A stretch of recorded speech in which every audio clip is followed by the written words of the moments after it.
Hello, all of you. I hope you all are doing good. So today we'll be dealing with the unit of work psychology and organizational behavior, a huge unit in itself. And because I know that when I'm checking the scripts, the problem that I find in the answers is lack of connectivity, lack of clarity with respect to the topics. Right, so this has given me an insight that you people have just the knowledge about specific theories. Then you know what is transformational leadership, you know what is managerial effectiveness, and not much beyond this. Specific knowledge in this unit can lead to low scores, because this is one such unit which is evolving day by day because of the changing nature of the organizations, with the complexity of work, the changing nature of human beings, right, the adoption of the Western way of life. So all these complexities are giving rise to new phenomena, new equations of job performance, of job satisfaction. So keeping all this in mind, we need to take a deeper look at this unit as we did in the unit of theories of intelligence.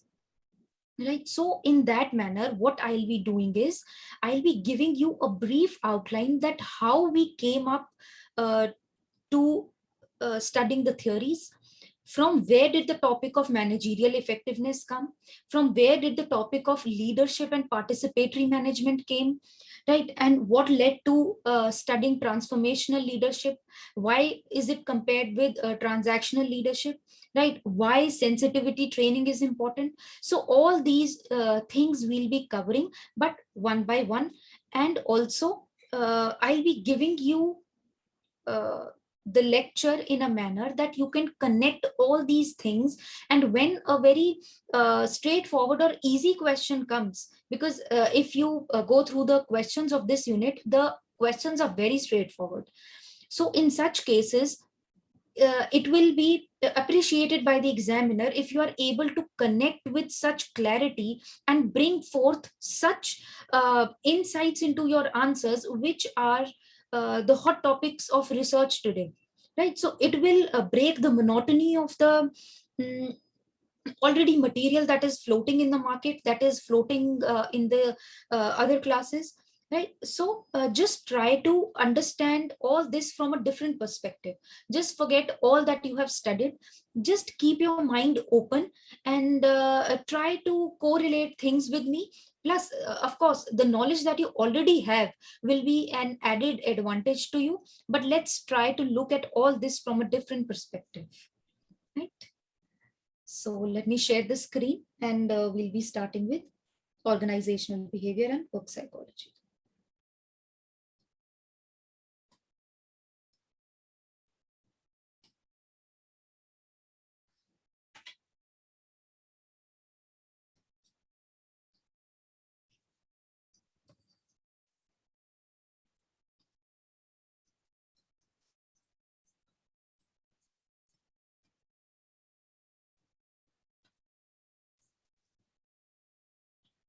So it's very important to first of all understand that from where did the topic of organizational behavior, work psychology came up, right? So it all started with industrial revolution. Now this is how you will connect your GS. So with the starting of the industrial revolution that ended till about 1820s, right? So although there were several positives that are associated to industrial revolution, but there were many negative elements as well. So what were those negative side effects? The negative side effects were poor working conditions, poor living conditions, low wages, child labor, reduced efficiency. So all this led to what? The idea of exploitation of workers or labor.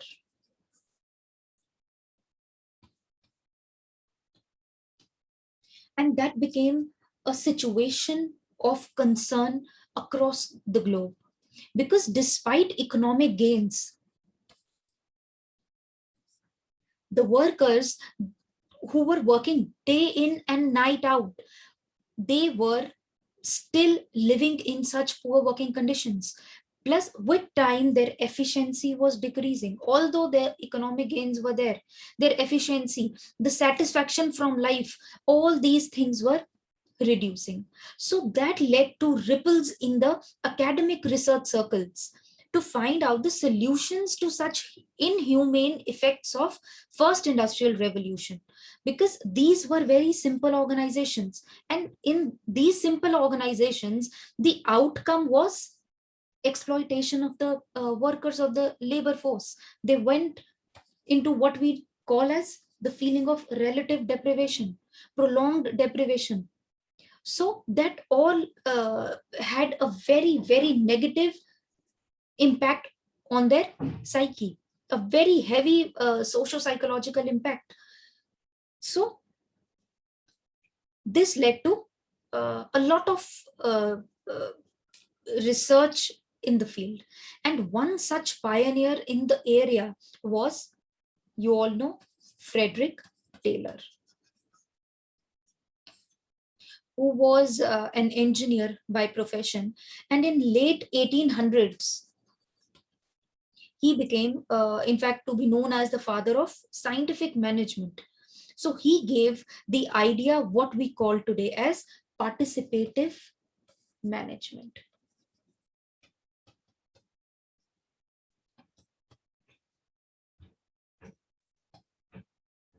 So it was this idea which paved way for other further researches in the field. So his approach was to improve the efficiency of the job by designing the one best way in which the workers can be helped out.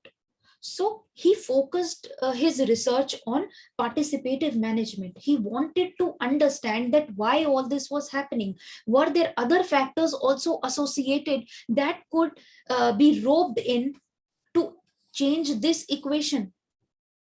So his approach was influenced by four basic principles. So he came up with four basic principles in late 1800s that could help in increasing the workers' efficiency.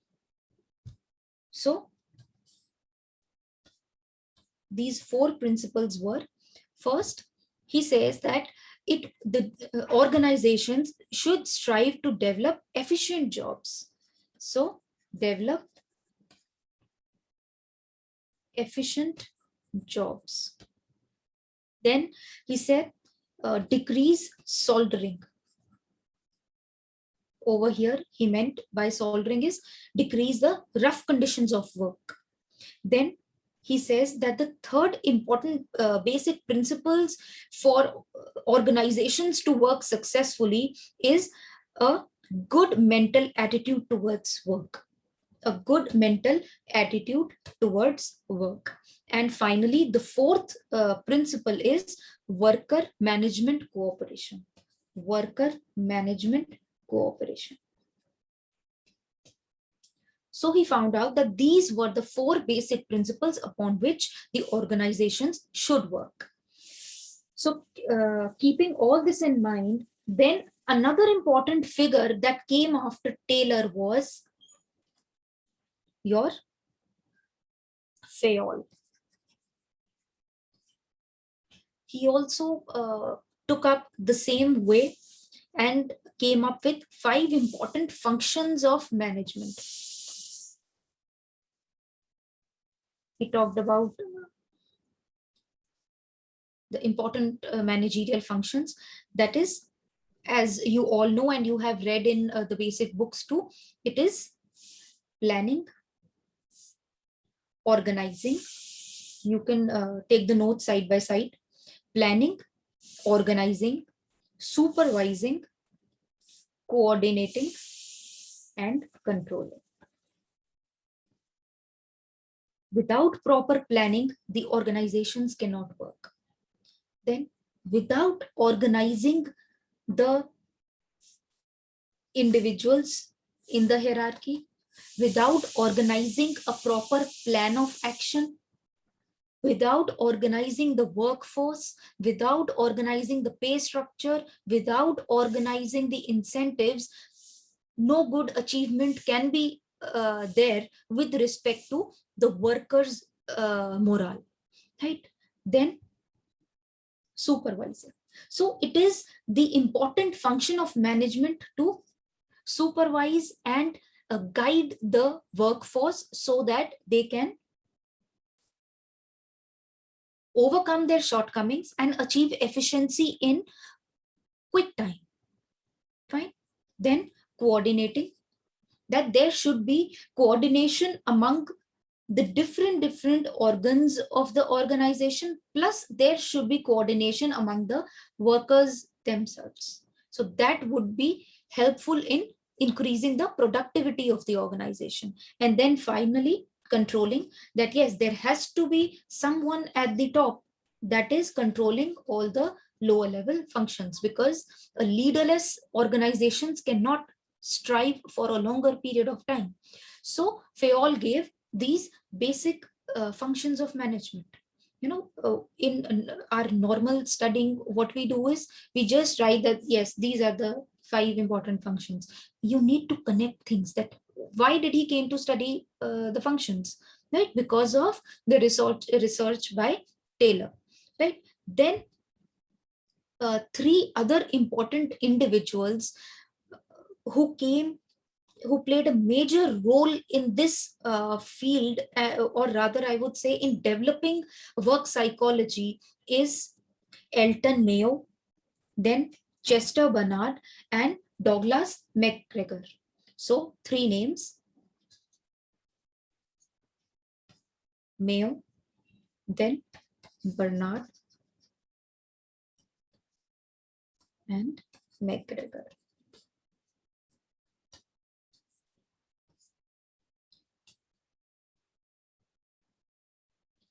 This Mayo's work was one of the landmark work that gave a different direction to organizational psychology or work psychology. How?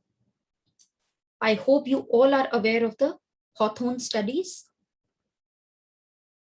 Hawthorne was an organization, a limited company, wherein Mayo did research, and he came up with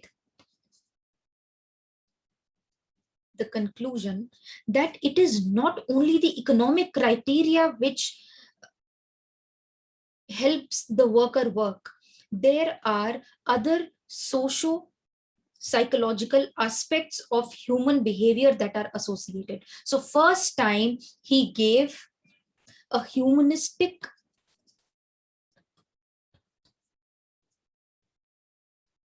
bent of mind to the theories or the existing research in the field of organizational psychology. Right. So he said that there are other parameters too that are associated in the studies that was around in 1920s and 30s. So basically, he worked upon the importance of working conditions, like improved lighting in the organization, comfortable sitting arrangement, right? Then the preferable team members with whom one wanted to work, the nature of the co-workers, it all had a very, let's say, important and positive impact on the morale of the workforce. So he said that in his study, that it is not only the economic criteria, it is, you can say, the socio-psychological aspects also are important, such as the working conditions, the treatment of the workers, their work, their social environment. So all this led to incorporating a socio-psychological approach in organizations. And Barnard, he took forward the lineage and the tradition, humanistic tradition that was found in Mayo's Hawthorne studies. So he maintained that people, they form organizations in order to achieve certain goals that they cannot achieve alone. So why do he says that why do people join organizations in the first point? Because they are not capable of achieving the goals that they want to achieve alone. So that is the main reason that they want to join the organization at the very basic level, because this is the time of 1920s, 30s, 40s. So they say that because they're not able to achieve that economic might if they are working alone, so that is why they join the organizations. It was the prestige that was associated with the job, right? So he says that uh, his famous quote or his finding says that organizations can only be productive when the goals of the organization are kept in balance to the goals of the employees. So when there is a balance between the goals of the organization and the goals of the employees, then only an organization can become productive.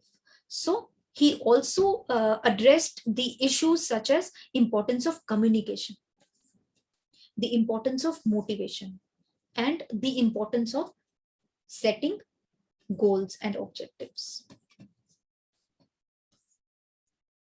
So this is how the organizational psychology moved a step further, right? And then finally, McGregor, you might have read his theory X and theory Y. So through his theory Y, he says his center of work was one topic, that is workplace participation.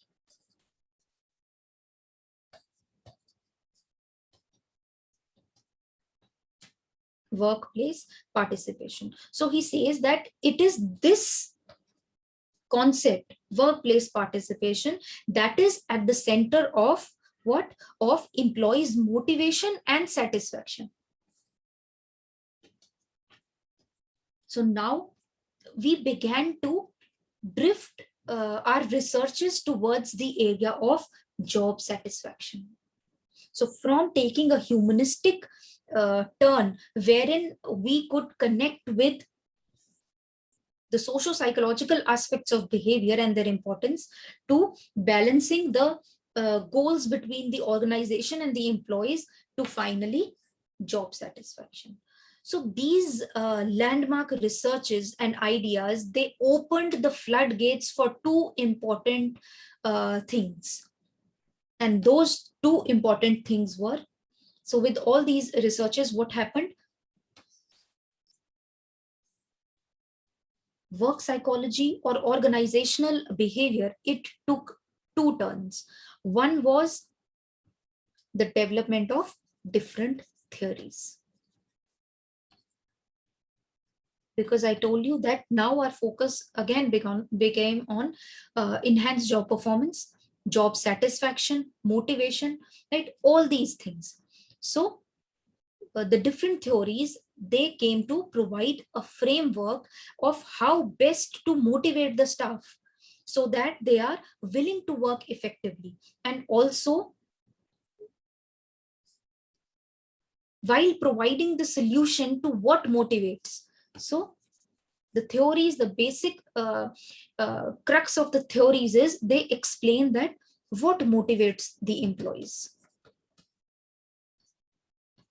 or what motivates the workforce.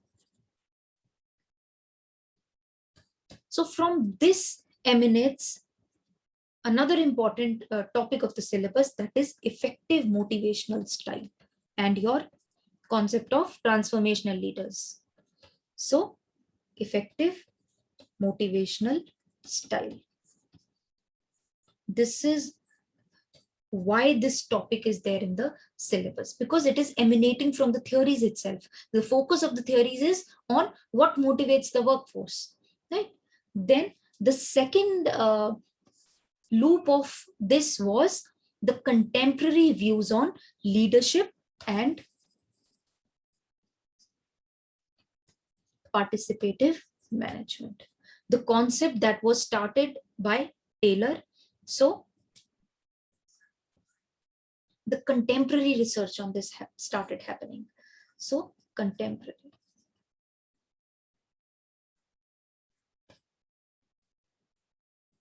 research, because the basic research Taylor had already done, right? So these are the two important aspects that came from these landmark researches. And this is how the work psychology and your organizational behavior, it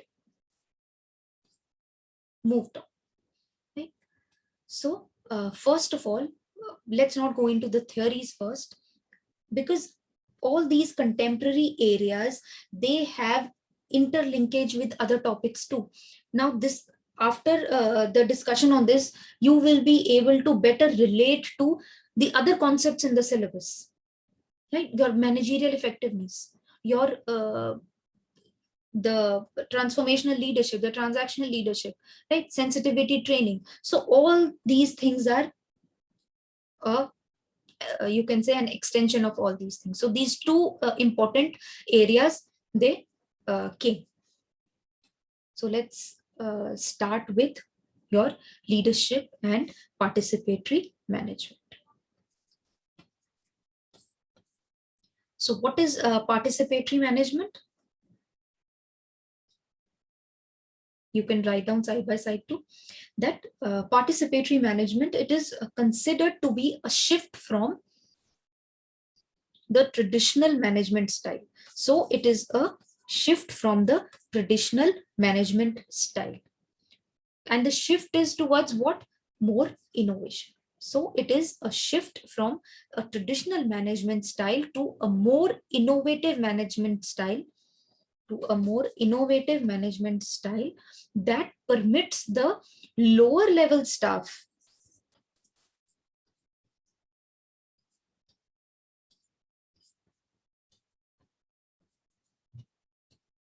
let's say these are the different levels in the organization. So this is a very innovative management style wherein that permits the lower level staff to lend their voice in the organizational matters. So they are a part of the decision-making process. They can lend their voice. They can be very open and receptive to communication. They can very well tell their managers or the seniors involved that, yes, this is the problem that we are facing, right? Unlike the traditional management style that was just rooted from top to down. So this approach is a different approach, which is very integrated and it is very innovative. So so they are able to lend their voice in organizational matters for the purpose of what? For enhancing job performance. Two objectives: for enhancing the job performance and your achievement of the organization's goals. Right. So this is basically what participatory management is, if you have to write in terms of a definition, right?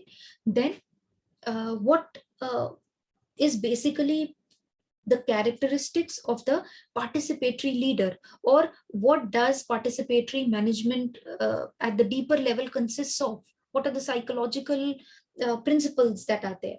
So basically, what is there in participatory management? The leader is he maintains a free flow and honest communication. So free flow of ideas, free flowing and honest communication. So just imagine an organization wherein you perform, and in the feedback, your leader or the head of the project, he's very honestly telling you that, yes, this is where you lack and these are the strengths. So free flowing and honest communication, it boosts an energy in you to overcome your mistakes and perform better. So this is how a participatory leader works: free flowing and honest communication. Then In participatory management, the participatory leader, he remains easily accessible.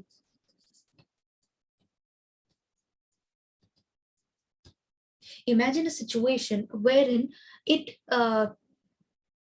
takes 20 days for you to reach me, to just ask a very simple doubt that, ma'am, should we leave this chapter from this book, or should we read few important things? So do you think that it will be very easy for you to perform, or will it decrease your motivation to work? And imagine that another situation wherein you drop a message and you get a time that, yes, you can connect with ma'am at 5 o'clock in the evening. So I think in the night or the next morning, you'll be picking up the chapter and revising the things.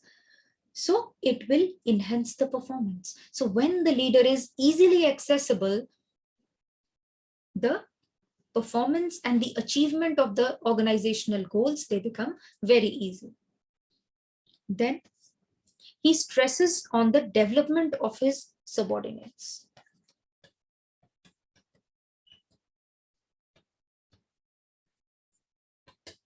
So the focus is on the development of the subordinates, that they should also grow in the process of the organizational journey.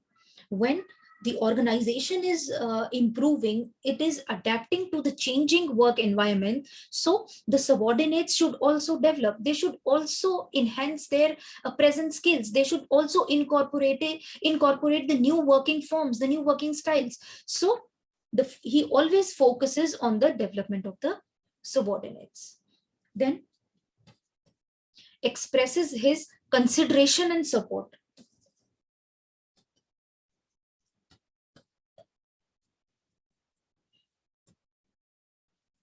If the environment is supportive, if the leader is supportive and he's considerate of their problems, suppose an individual or a worker has to go to the hospital with his mother who is very terminally ill, right? So if the leader is considerate and he says, okay, you can go for work, and if the time permits, in the next week you can extend few working hours.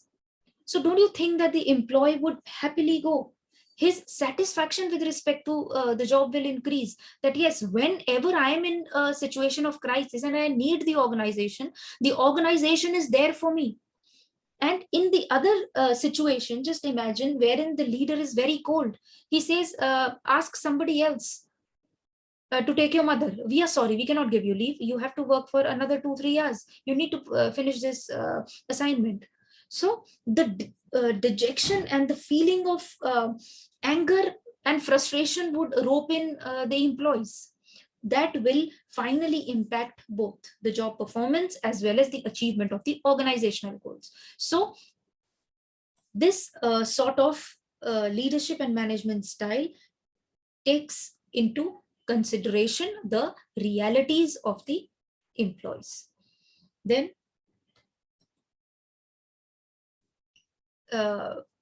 last important point is that the leader is open to change. He is willing to change. If he feels that, yes, if other employees or the workforce at the other level is able to give better suggestions than his whole team can think of, and the suggestion is very practical and it can help in improving the performance, and it can be an instrument in increasing the efficiency, then he would go for a change to accommodate all those suggestions. So he is willing to change, right?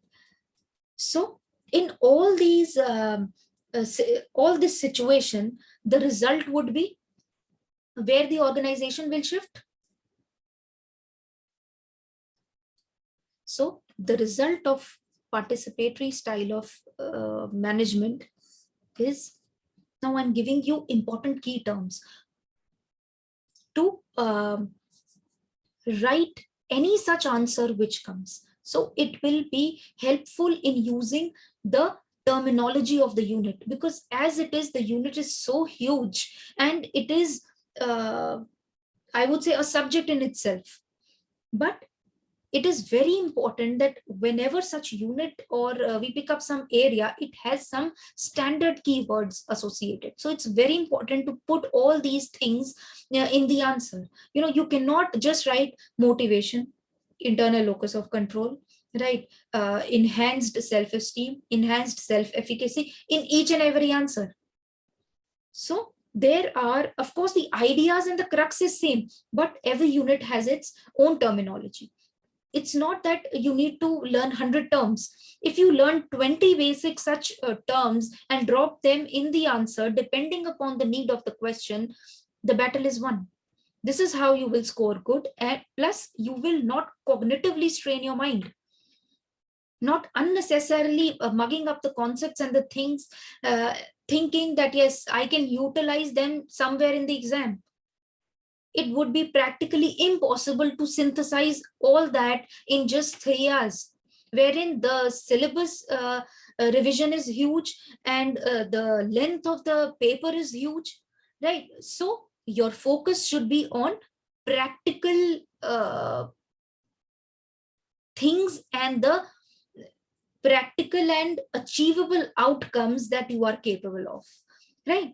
So coming back to where we were, that what will be the result of participatory management? The result will be, because when the employees, they have a say in the organization, the result is sense of ownership and increase in employee commitment. So sense of ownership and increase in employee commitment. So whenever you feel that yes, I am a part of this organization, I own it, I have certain obligation towards it, so it will increase in the employee commitment. Then it helps in creating a democratic environment. This is very important to maintain the psychological health, to maintain the motivation, right? So democratic environment, it's not that somebody is just piling up the things on your head and they're just dictating you at finger point.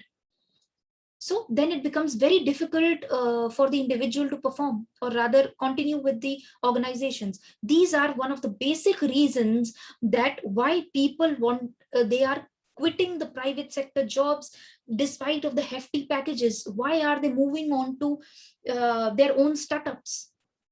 Because over there,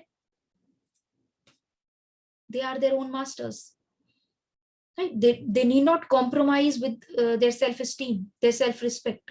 So this is one of the very important reason that why there is this drift. Then other result would be greater cooperation and reduced conflict, which is very important if the organization has to grow. If the organization is just involved in the daily politics, and the leaders are just wasting their precious time in solving the conflicts, the organization will not grow to the level that it can reach.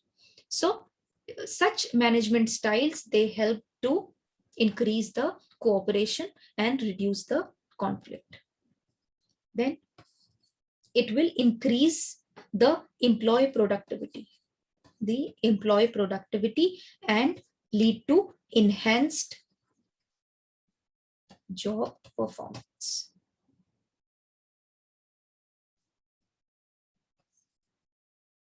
Or rather, enhanced job satisfaction.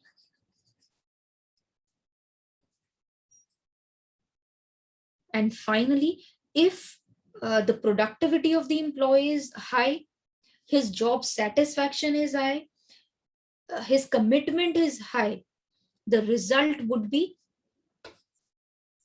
robust job performance.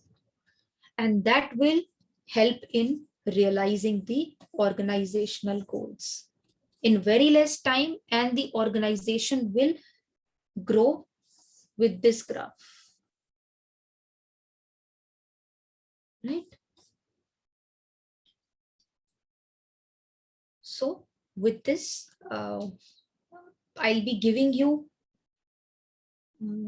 another viewpoint that is just based on the researches, right? This will, the next 5 minutes will help you give another different keywords that you can utilize. So the recent researches, 2004, 5 and onwards, they have found that participatory management, they may positively impact what? Although the terms of the result we have already discussed, but to give you diverse terms. So the recent researches, they say that participatory management, they may have a positive impact on what? On job satisfaction. The research by Spence. Then organizational commitment. Lashinger. Then perceived organizational support.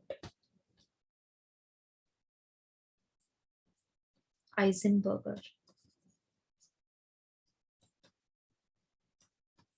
So job satisfaction, organizational commitment, perceived organizational support, then labor management relations. It will have a positive impact on the labor management relations by Ospina.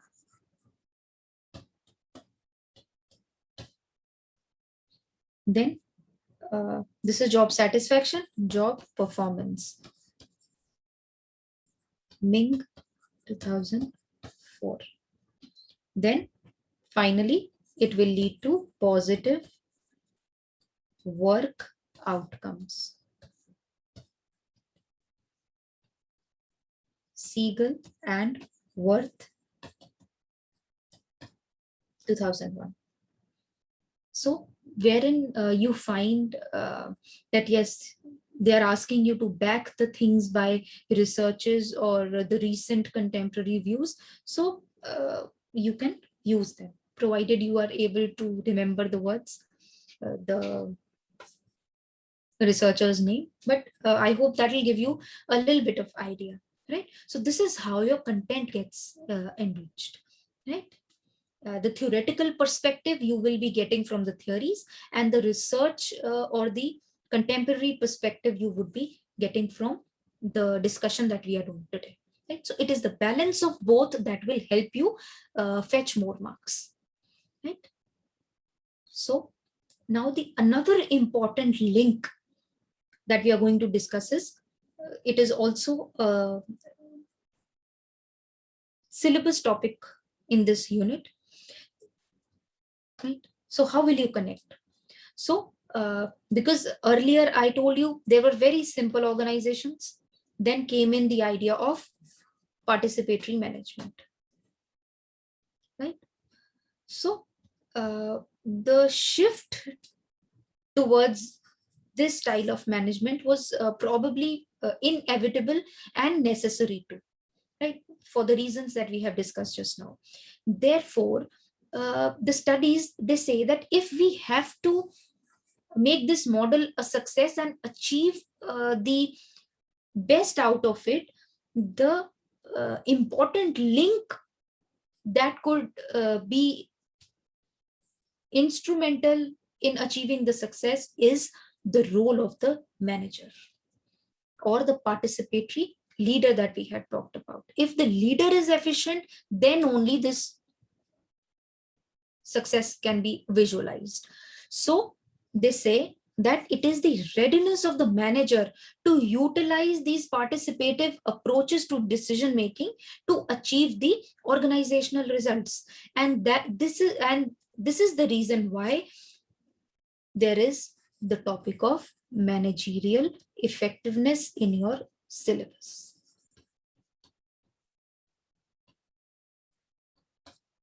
So please don't study in a very monotonous manner, wherein you don't have clarity of thought about what is happening around, right? So try to connect the things. Fine. This is one topic which is asked, and I would be discussing about the basic concept of managerial effectiveness, then what are the dimensions or the factors that will affect managerial effectiveness. Plus, I want to go a step ahead in this, which I feel that can be asked this year or in the upcoming year. That is the managerial effectiveness in Indian context. They have asked about the Indian concept or the Indian perspective in this unit, relating the things to other concepts such as transformational leadership. But with respect to managerial effectiveness, because of this shift in the online thing, because of the lockdown and all these things, so I think this topic can be asked in the Indian context as well. So over there, we will be dwelling upon the different angles that you can add, so that the answer becomes scoring. Fine. So now let's first of all discuss the basic concept of managerial effectiveness. Right. So this concept, it has become a major concern for the academicians and the practitioners since several decades, as I already told you. Right. So this issue, of course, is important with respect to both the public sector as well as the private sector, because perhaps it's particularly important in the developing economies, where there is a desire to capitalize on the strong economic growth opportunities. So if we have to cater to these strong economic growing opportunities around in the world, so managerial effectiveness is an important hurdle which need to be dealt with, right? So this concept of managerial effectiveness, it is in the psychological research field, this concept is not clearly agreed upon by the scholars in terms of what it actually is, right? Because it is a very subjective and a socially constructed concept. So it is a subjective and a socially constructed concept.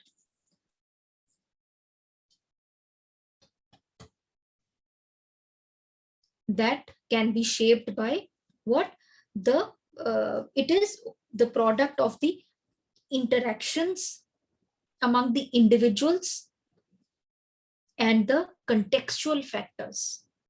If a leader is effective, right, and there is a lot of politics and labor the management issues going on, so the if this link is weak, the management cannot become effective, right? So it is a subjective uh, concept that is postulated as a product of what the interaction among the individual and his contextual factors, right? If there is a lot of red tapeism in the organization, he cannot utilize his innovativeness in achieving the objectives, the organizational goals. So the effectiveness of the organization decreases. So again, what does it point towards? That this is a subjective and a socially constructed concept that is a product of the interactions of the individual and the contextual factors, right? So it is basically explained in terms of your job roles, job behavior, and the skills and required competencies.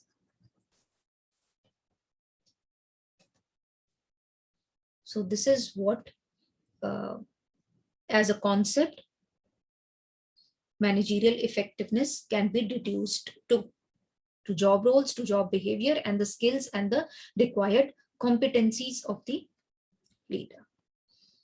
Right? So this can also be explained through the management and the organizational theories. It can be best explained through the theories, right? That we'll be discussing in the probably next lecture, right? So just relate and connect it over here, that what motivates the makes the management effective, that you need to work on certain hygiene factors, you need to work upon certain satisfying indicators, like all these things. You have to work on the expectancy of the workforce, so that will increase the managerial effectiveness. Fine. So when you are reading or going through the theories or jotting them down, keep few space in this unit for connecting it with theories, a half a page wherein you can explain all this through the key terms of the theories that we'll be going to do, right? Then another viewpoint based on the research work is that what are the dimensions or the factors that are affecting the managerial effectiveness. So the dimensions, if they ask that what are the dimensions or the factors that affect the managerial effectiveness. So a lot of research took up after this on coming up with such factors. So Drucker,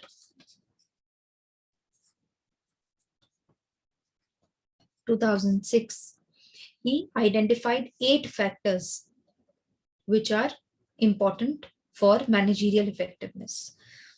So it is, he says, 8 factors that are important are need identification,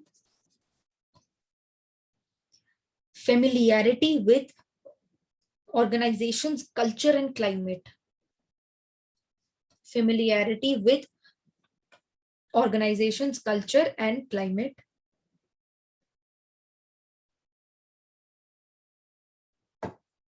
then development of action plans, then responsiveness towards the decisions, effective communication, taking advantage of the opportunity, then productive meetings and teamwork. So all these factors, they combine to make an organization success, or they aid in becoming in helping the manager become effective in the organization, right? Then Hamlin and Cerventi, 2008, they identified certain behavioral outcomes that relate to individual effectiveness of the manager. So this was with respect to the organization. This is with respect to the individual or the leader.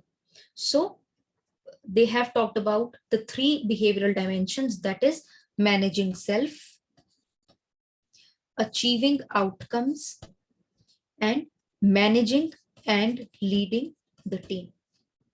So it is the story of emotional intelligence. It is the story of social intelligence.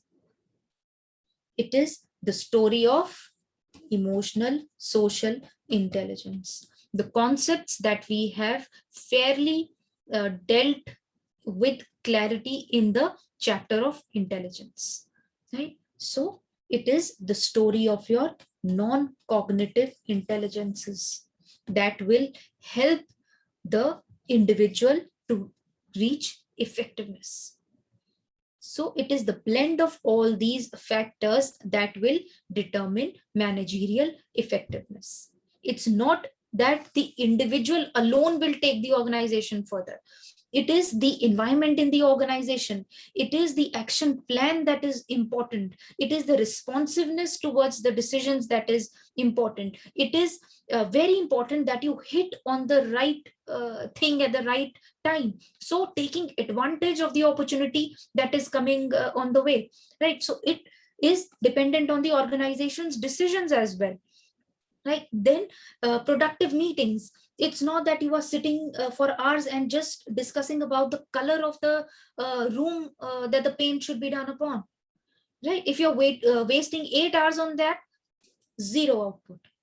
The focus should be on productive meetings, the teamwork, how you should build upon the relationships, how you should build upon what is at your hand, so that you take the organization to different levels. So all this, the blend of all this will lead to effectiveness in the organization and in the manager as well, right? So this was broadly about the dimension or the factors. देखिए आपको यहाँ से बहुत सारे key terms मिल गए हैं. Now it is your duty to mug them up, right? Intelligently use them in the answer, because this is the gist after reading 3-4 important books on work psychology and organizational behavior, and dwelling upon the recent research work in the field, right? So you need not go beyond this material and take it as a ready reckoner or a gist that will help you write the mains exam. At this point in time, if you are able to digest all this, believe me, you will come out of the examination hall with a lot of hope and a big smile on your face, and of course increased satisfaction of the performance, right? Now let's discuss a very important topic that is expected and can be asked, that is managerial effectiveness in Indian context.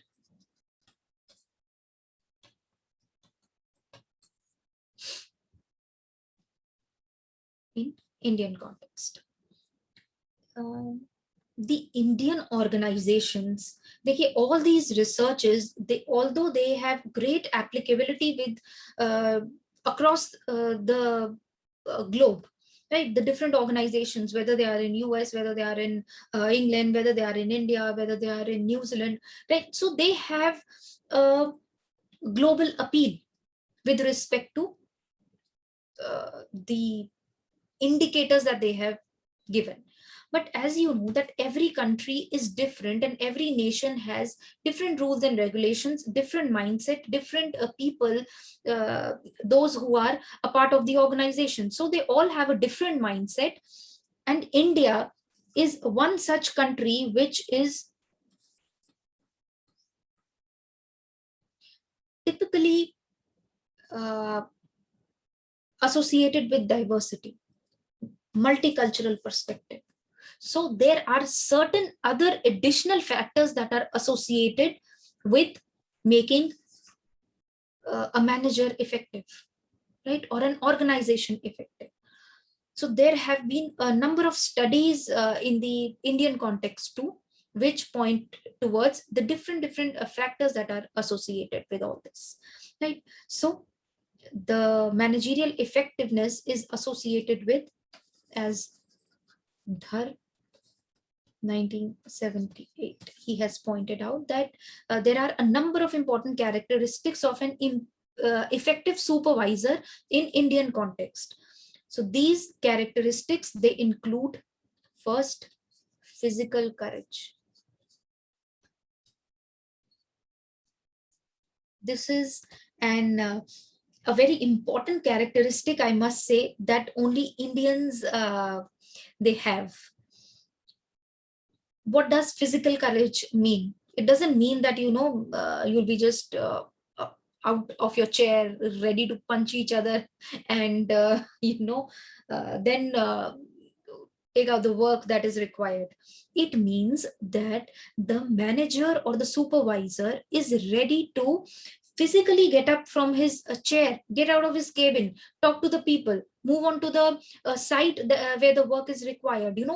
They don't feel that, yes, they need to maintain that bossy look and sit in the chair and get the work done using their fingers.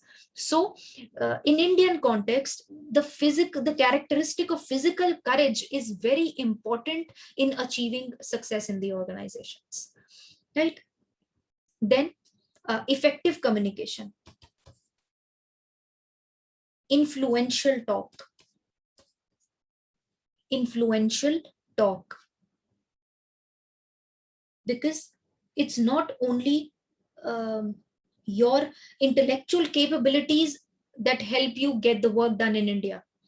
In India, maximum of the work is also done through your social connections.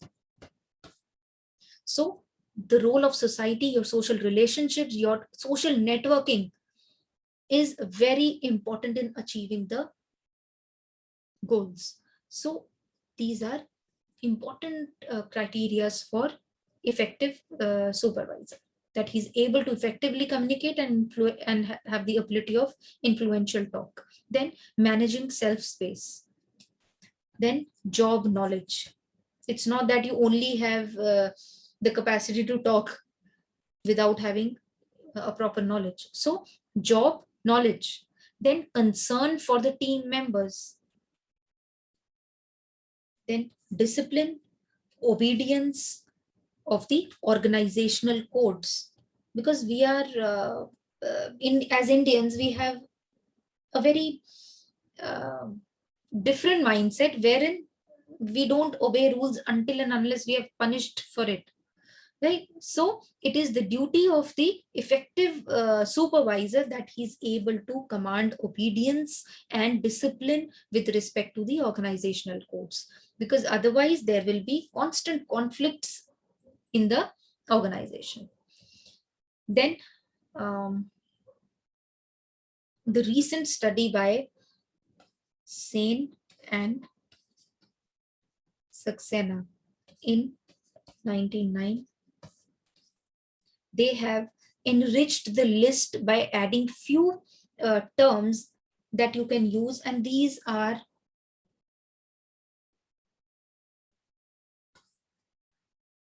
a very different terminology and beautifully framed, right? If you can drop them in the introduction, conclusion, anywhere. What this is that what are the important characteristics of an effective supervisor? It is or what adds to managerial effectiveness? It is the ability to do the things right, or do the right things.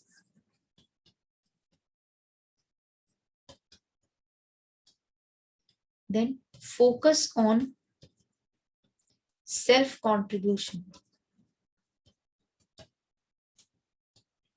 because India mein diffusion of responsibility is very high.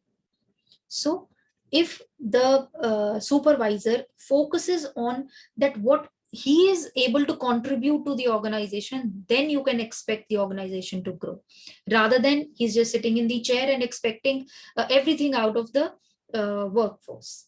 Then time handling.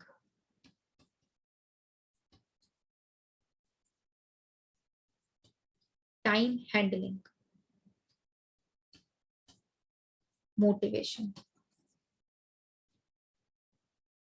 He is able to do management of change. Management of change.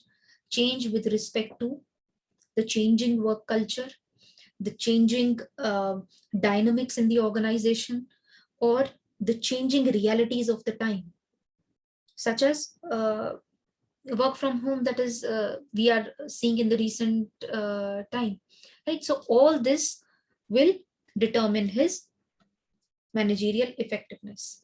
Then in Indian context, two important dimensions that have been added are your value system and ethics. That are some of the important traits of the effective manager, right? Then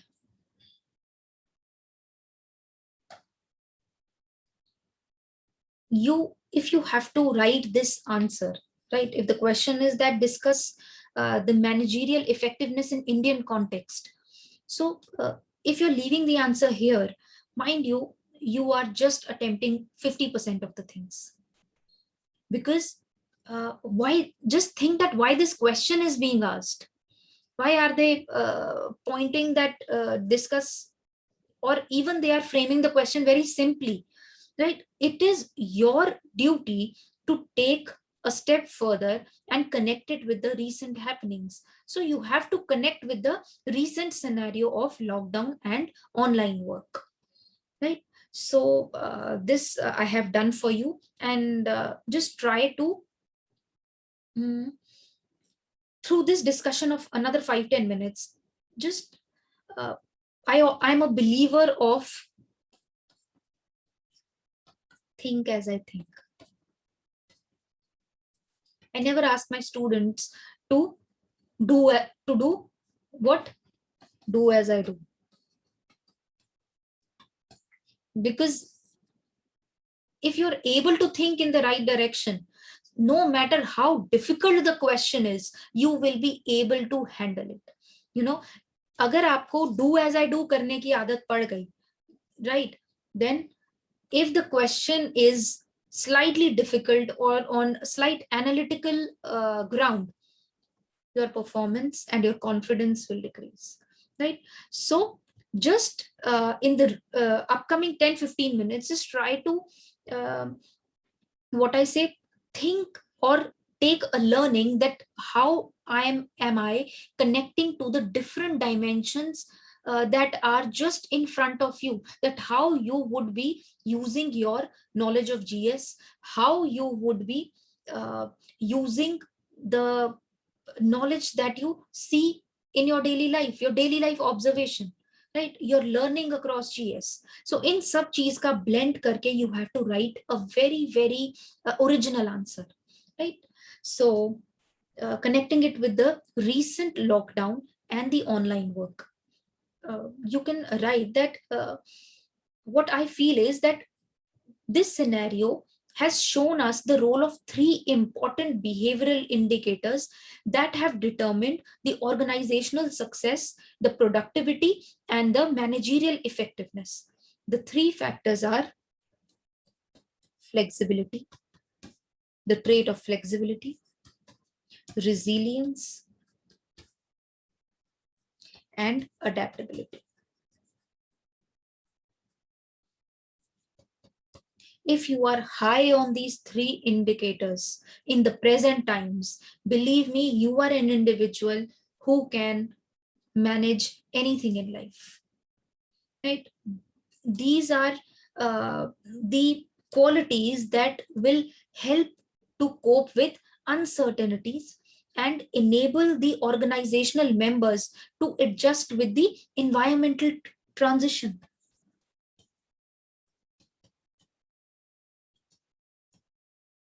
That how flexible you are in your approach, resilience, how are you able to handle the stress around and within your own family, how you are able to adapt to the changing needs of the hour. So that will help, that is your environmental transition easy or is it difficult, right? So it will help the members to adjust with the environmental transition, and it will also neutralize the consequences of these environmental contingencies, right? So this will further facilitate the employees to perform better, right? So these are important factors in the success of any organization in recent times. Then in Indian context, what are the other factors that you can connect to? Further, We all know, we read in GS2 that there are two broad different types of organizations, public and private. So another important factor that will decide the managerial effectiveness is the type of ownership.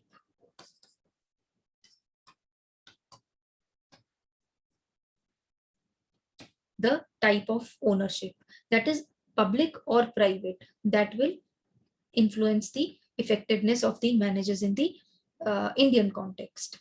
Because as far as your public sector is concerned,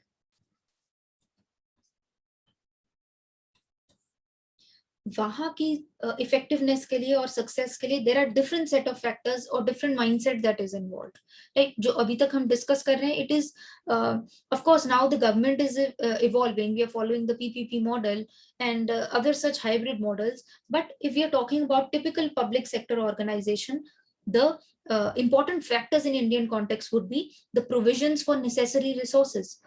आप government hospitals को देख लीजिए, government schools को देख लीजिए, वहां पे एक इंपॉर्टेंट फैक्टर जो उसकी इफेक्टिवनेस के लिए होता है, that is provisions of necessary resources, right? Then appropriate staffing, it becomes an important factor in determining the managerial effectiveness. Then training, that is why in the schools there are B.Ed training programs, right? So it becomes an important determining factor. Then setting up of achievable goals. These are some of the ways in which effectiveness of managers in the public sector, they can be further increased, right? And in private sector, of course, we have already discussed a lot of things. Also in the recent decades, a number of scholars, they have increasingly investigated the role of gender in the success, right? So the gender roles, your stereotyping, and gender typecasting has been associated with determining the success of the organizations, right? Because in Indian context, still there is a mindset that men may be more suitable for managerial and the entrepreneurial roles than women. And also women, even if they are capable enough, they do not strive to reach to that level. Probably one reason is glass ceiling, but there are other psychological reasons too that are associated, such as the women, they have a dual fear, the fear of success as well as the fear of failure in their life, right? Then they have the fear of broken homes, they have the fear of dysfunctional marriages, that if they are working, the whole balance of their existence would change. So these are the probable factors that have an impact on the success of the or managerial effectiveness.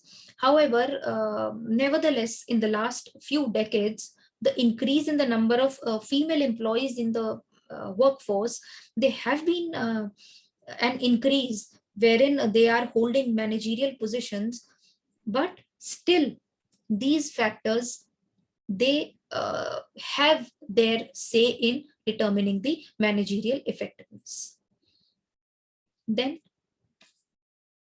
another important factor that you should be able to think about is the you can say that the managerial behavior, it consistently changes with the organization level or the hierarchy.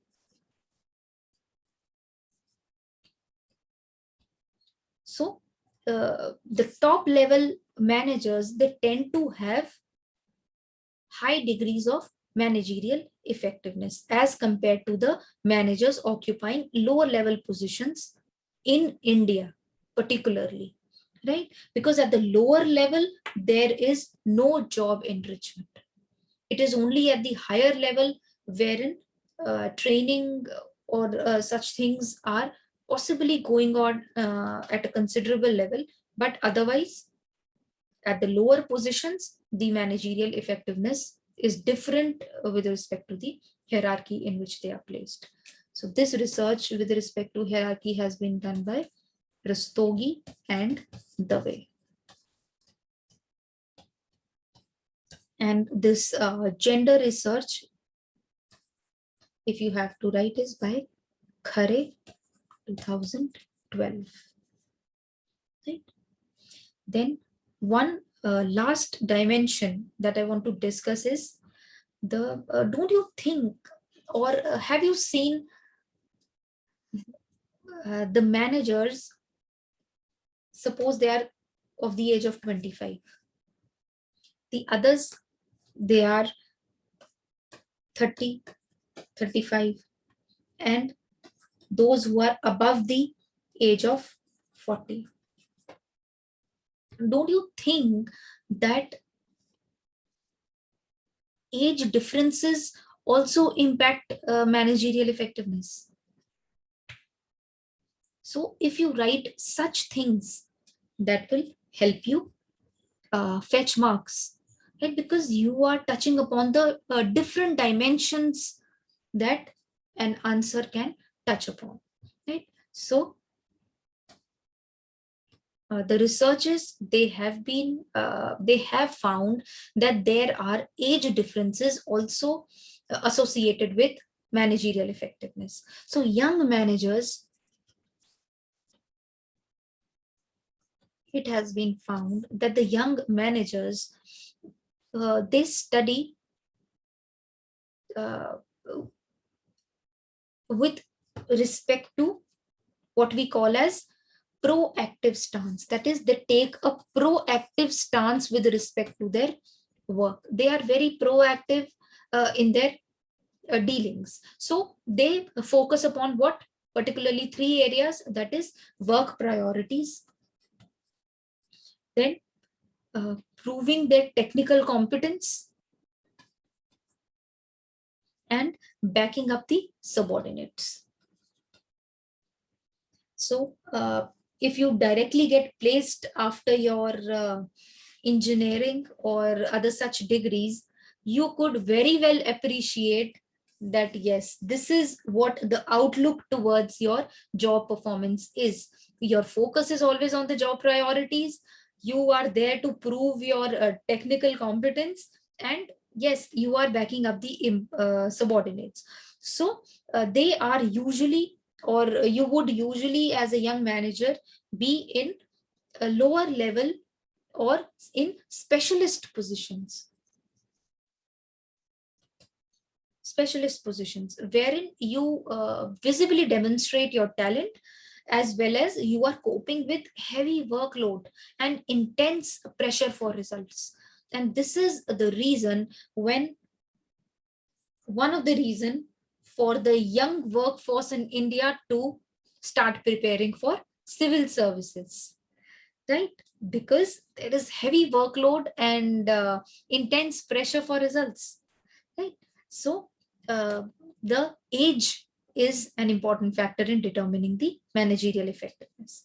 So when the managers are in their middle age, that is 30 to 40 years of age, they emphasize more upon a mediative approach.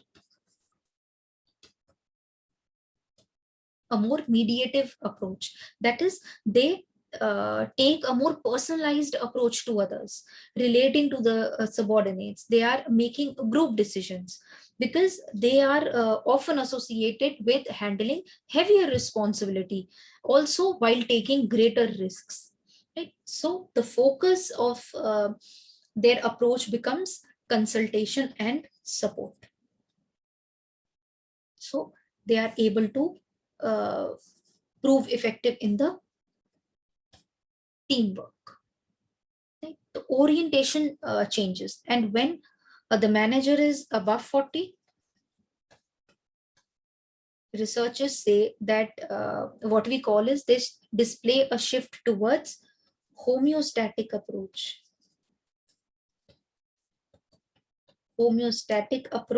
Or what is known as fatherly and maintenance approach, wherein they are usually in the top management, and strongly you would have seen that the senior most members, they are associated with counseling, developing others, and training the subordinates. So the focus is on utilizing their wisdom and keeping the organization in good health, right? So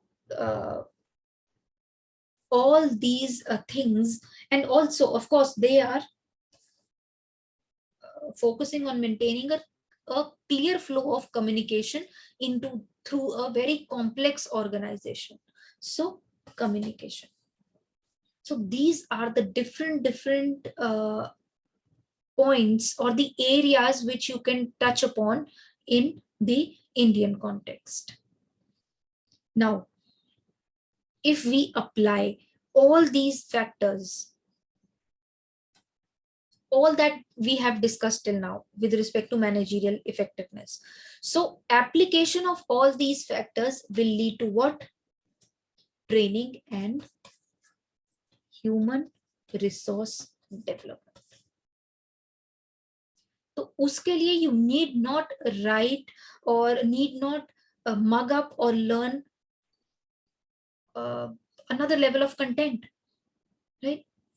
You just pick up the keywords and work upon them. The applied part of all this will lead to training and human resource development, right?